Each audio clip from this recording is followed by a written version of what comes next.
like a ticking time bomb. That's if I do the wrong move. This bomb will explode.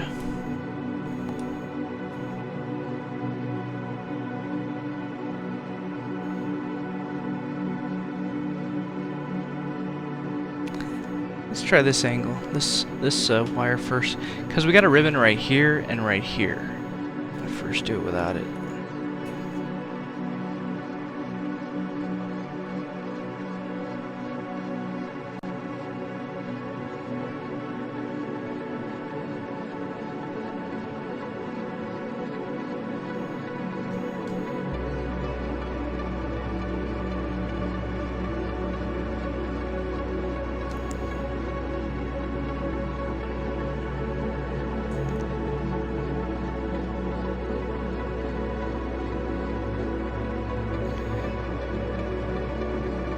That's what I'm trying to get right there. Let's take those. How many fasteners? There's 1, 2, there's 6. There's 6 fasteners right here.